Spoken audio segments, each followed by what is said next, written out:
تھی کہ چین میں وائرس کی خبر دنیا بھر میں پھیل گئی۔ چین کو معاشی سپر پاور بننے سے روکنا تھا اور اس کام کے لیے امریکہ اکیلا کافی نہیں تھا۔ امریکہ نے چین کی معیشت کو کنگال کرنے کے لیے اپنے ساتھ برطانیہ اور اسرائیل کو بھی ملا لیا۔ طے شدہ پلان کے مطابق اس وائرس کو چین کے شہر ووہان میں 2 ماہ قبل ملٹری مشقوں کے دوران چھوڑا گیا تھا۔ امریکی فوج کے واپس جاتے ہی ووہان شہر میں اس وائرس کی وبا نے سر اٹھا لیا۔ شروع میں چینی حکام کو اس بات کی سمجھ نہیں آئی کہ وائرس آخر پھیلا کہاں سے ہے۔ وائرس سے متعلق چین نے خبروں کو روکنے کی کوشش کی، مگر بات اس وقت تک اس کی پہنچ سے بہت زیادہ دور نکل چکی تھی اور یہ معاملہ امریکہ کے زیر اثر میڈیا نے دنیا بھر میں اچھال دیا تھا۔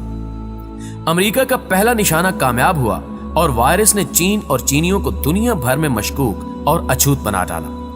وائرس چین سے نکل کر اٹلی، اسپین، فرانس، جرمنی اور ایران تک جا پہنچا۔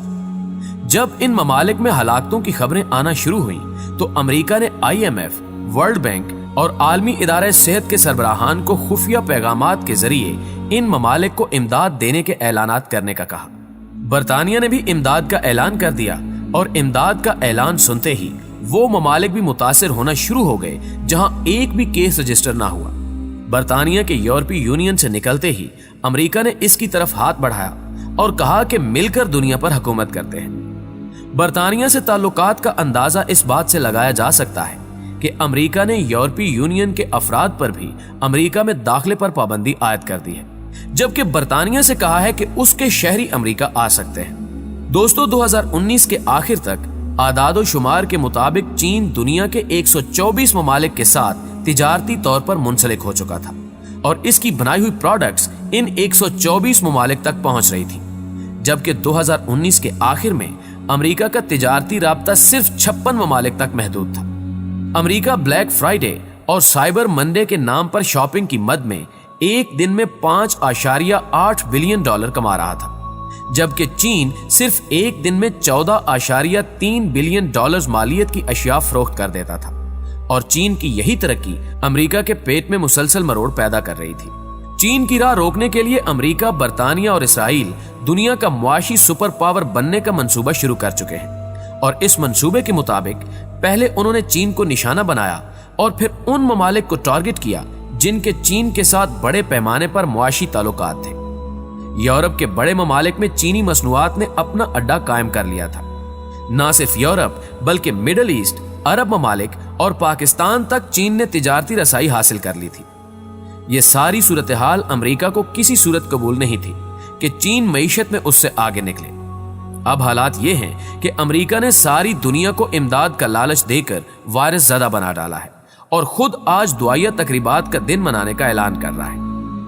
امریکہ نے چین کو ننگا کرنے کے لیے میڈیا کا سہارا لیا اور دنیا کو بتایا کہ چین سے کچھ بھی نہیں لینا ورنہ وائرس سے مر جاؤ گے۔ اب دنیا کا ہر ملک، ہر شہری چین سے ایک پیسے کی بھی چیز لینے کا نہیں سوچ رہا، بھلے وہ مفت ہی کیوں نہ ملے۔ ایران چونکہ پہلے سے ہی امریکہ اور اسرائیل کے نشانے پر تھا تو اس کو مزید کمزور کرنے کے لیے اس وائرس کا سہارا لیا گیا۔ اب آگے پاکستان بچتا تھا، جہاں چین کی کھربوں ڈالر کی سرمایہ کاری چل رہی ہے۔ حکومت نے آؤ دیکھا نہ تاؤ اور پورے پاکستان کو بند کر دیا۔ نتیجہ یہ ہوا کہ ہمارا تمام تر دار و مدار چینی مصنوعات پر تھا اور وہ آنا بند ہو گئیں، اور جو کاروبار چین کی مصنوعات پر چل رہا تھا وہ ٹھپ ہو کر رہ گیا۔ پیارے دوستو، وائرس کی افواہوں نے نہ صرف چین کو متاثر کیا بلکہ پاکستان میں سی پیک پر کام کرنے والے افراد، انجینئرز اور کمپنیاں چینیوں سے بھاگنے لگی۔ دنیا کو سوئی سے لے کر ایٹم بم دینے والے چین کی حالت اب ایسی ہو گئی ہے کہ وہ دنیا سے ماسک بھیجنے کی درخواست کر رہا ہے، اور یہی امریکہ چاہتا تھا کہ چین ایسی حالت میں آ جائے کہ وہ آگے نہ نکل سکے۔ امریکہ نے عراق، افغان اور شام کی جنگ میں کھربوں ڈالر ضائع کیے ہیں اور کہیں بھی کامیابی نہیں ہو پائی۔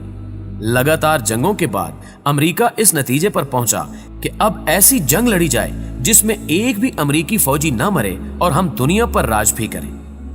آج امریکہ افغانستان سے بھی نکل چکا، عراق میں بھی چند سو فوجی ہیں اور شام میں چند درجن۔ سالوں سے لڑی جانے والی ان جنگوں کا نقصان امریکہ کو کس طرح پورا کرنا تھا، اور یہ خسارہ پورا کرنے کے لیے اسے تجارت کا سہارا لینا تھا، لیکن چین اس کے آگے پہاڑ کی طرح کھڑا تھا، اور یہاں پر چین سے جنگ اسلحے سے نہیں بلکہ دماغ سے لڑنی تھی اور بالآخر امریکہ چین سے لڑے بغیر ہی اپنی جنگ جیت گیا اور اس نے محض 1 مہینے میں ہی چین جیسے معاشی ریچھ کو پاؤں کے بل بٹھا دیا۔